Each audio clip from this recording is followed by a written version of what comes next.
Principle of superposition of electrical forces, ये next topic है हमारे डिस्कशन का। यहाँ पर हम डिस्कस करेंगे कि किसी सिस्टम में एक चार्ज पार्टिकल अगर दूसरे चार्ज पार्टिकल कांटेक्ट में है तो वो नेट फोर्स कितना एक्सपीरियंस कर रहा है, उसे हम कैलकुलेट करने का मेथड जानेंगे।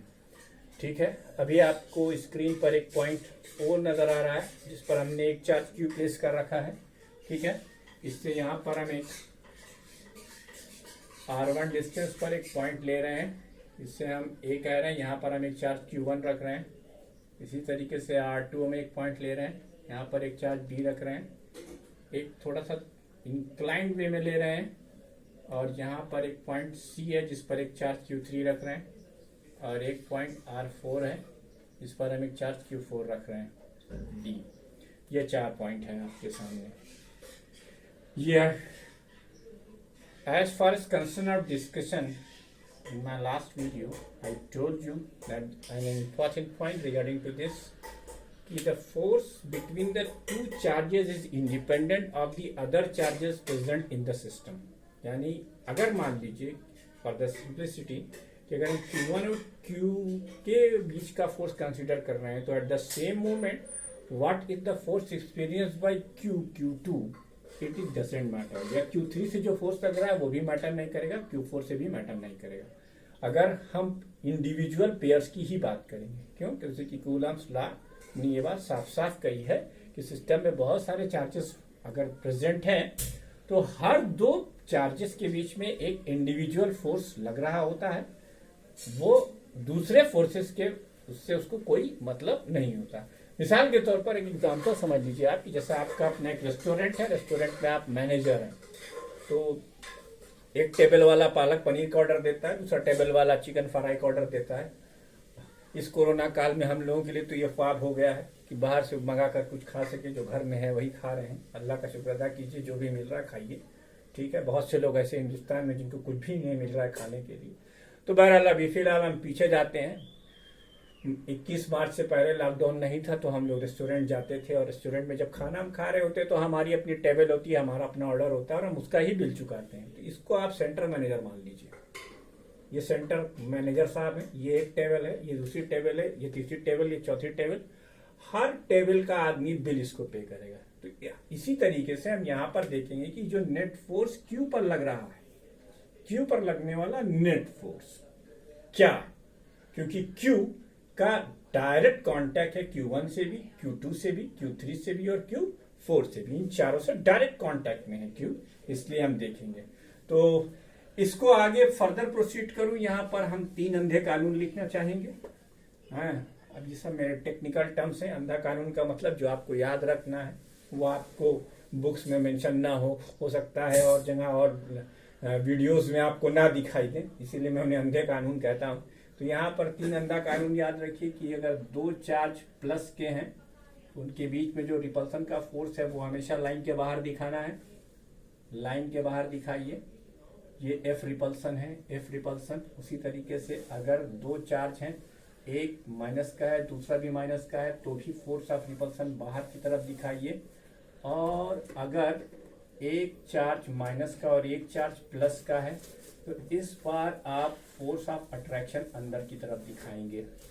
फोर्स ऑफ अट्रैक्शन अंदर की तरफ दिखाएंगे। ये 3 रूल आपको याद रखने हैं, तो आपको न्यूमेरिकल प्रॉब्लम करने में आसानी होगी। चलो बेटा, अब वापस आते हैं अपने इस डायग्राम पर।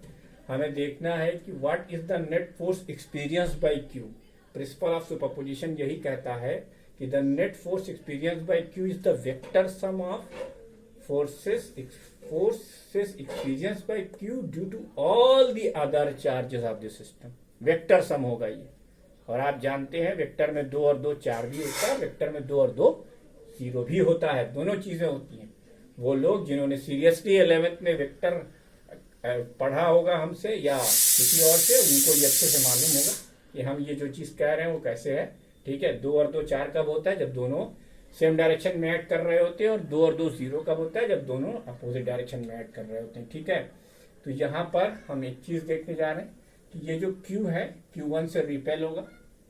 रिपल्सन का फोर्स इस अंधे कानून के हिसाब से बाहर की तरफ लगाना है, तो ये जाएगा force on O due to A. उसी तरीके से Q2 पर जो फोर्स लग रहा है Q2 से जो फोर्स लग रहा है उसे भी हम बाहर की तरफ दिखाएंगे। अच्छा, Q3 से जो फोर्स लग रहा है उसे भी हम बाहर की तरफ दिखाएंगे, FOC। और जो D से फोर्स लग रहा है उसे भी हम बाहर की तरफ दिखाएंगे। ये 4 फोर्सेस लग रहे हैं।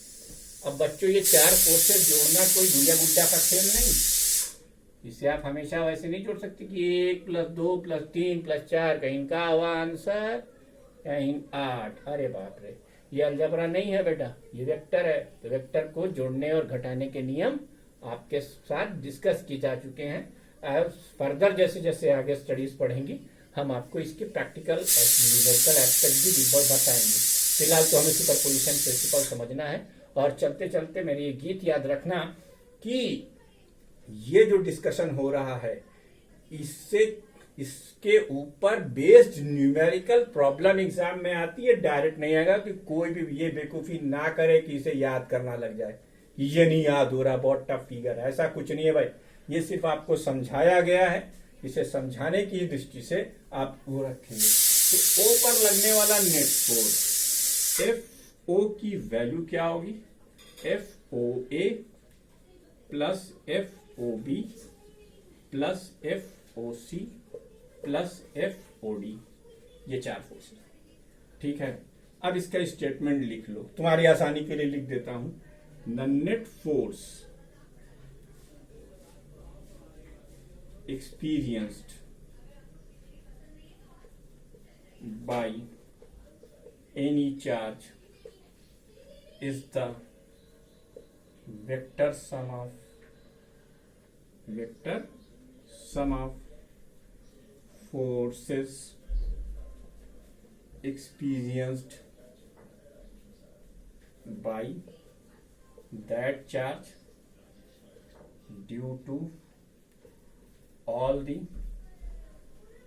other charges of the system, all the other charges of the system।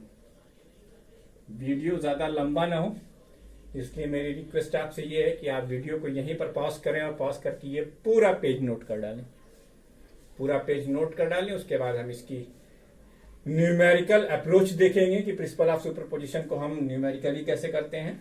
ठीक है, तो हम उम्मीद कर रहे हैं कि आप वीडियो को पॉज करके इसे नोट करेंगे, इसलिए हम इसे एरेज करने जा रहे हैं और इस पर न्यूमेरिकल डिस्कस करना शुरू कर रहे हैं।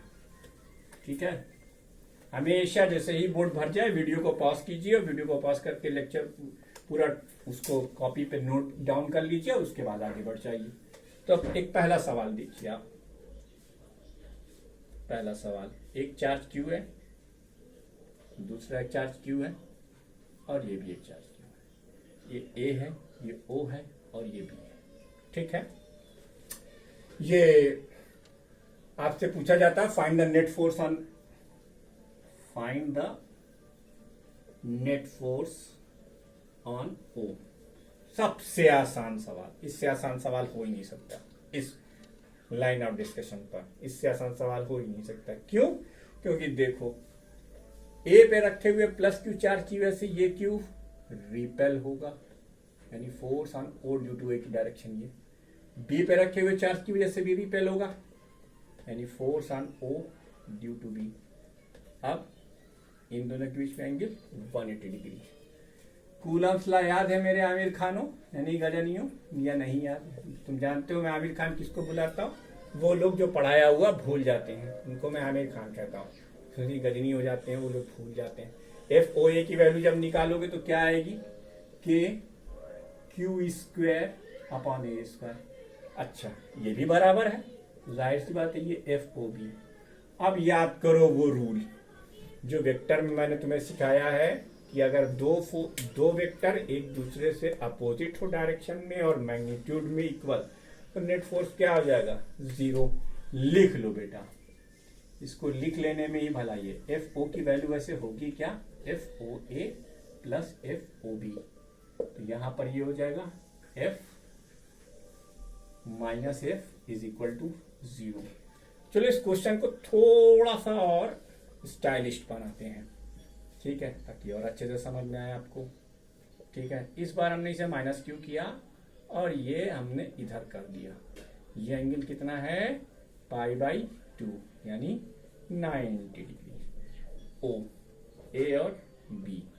आपसे पूछा जाता है find the net force on O. ये सब सुपरपोजिशन के प्रिंसिपल से निकल रहा है, फटाफट निकालते चलिए। अब भाई साहब ओ पे रखा -q चार्ज, ए पे रखे +q चार्ज से अट्रैक्ट होगा। अट्रैक्शन का फोर्स अंधा कानून नंबर 3 के हिसाब से किधर लगेगा, अंदर की तरफ। तो ये force on O due to A हो जाएगा। इसी तरीके से ये force on O due to B हो जाएगा। भाई ये दोनों एक पॉजिटिव और एक निगेटिव है, इन दोनों के बीच में एंगल कितना है, π/2 का। चलो भाई पैरेललोग्राम ला लगा लो।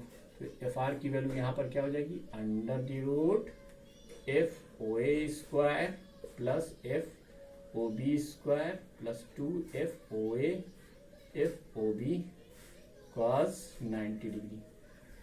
जब एलिमेंट्री मैथमेटिक्स पढ़ाया था तब हमने आपसे कहा था साइन कॉस टेन की थोड़ी थोड़ी सी वैल्यू याद रखिएगा। जिन लोगों को याद है वो जानते हैं cos 90 की वैल्यू 0 होती है। ये सब कुछ 0 बना ले जाएगी। अब ये बचेगा क्या, सिर्फ FOA² प्लस FOB²। अब चूंकि डिस्टेंसेस सेम, चार्ज के मैग्नीट्यूड सेम, तो यानी अगर इसको हम इसका वो निकाल लें यहाँ पर FOA, ये k times Q² upon A² होगा और ये FOB भी हो जाएगा।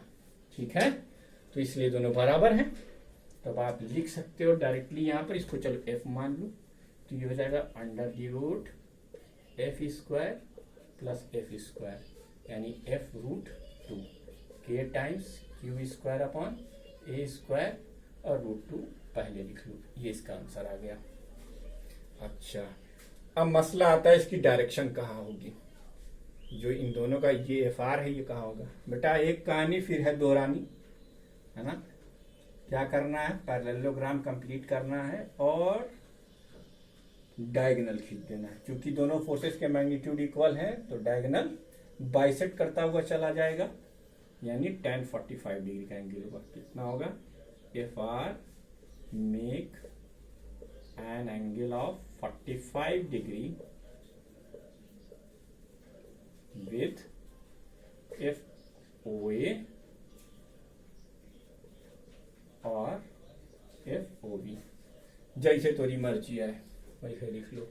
अच्छा, अब यहाँ छोटी सी जगह में मैं एक और क्वेश्चन लिख रहे हैं, वो आपको खुद करना है। आपको वो खुद करना है। एक ये -q है, ये आपकी प्रैक्टिस के लिए बिल्कुल भी परेशान नहीं होंगे। एक +q है और ये एक +q है। अब O पर नेट फोर्स बताओ। इस बार 0 नहीं होगा, ध्यान रखना। Find net force at O। Net force at O ये आपका होमवर्क प्रॉब्लम है, ये आपका होमवर्क प्रॉब्लम है। ठीक है।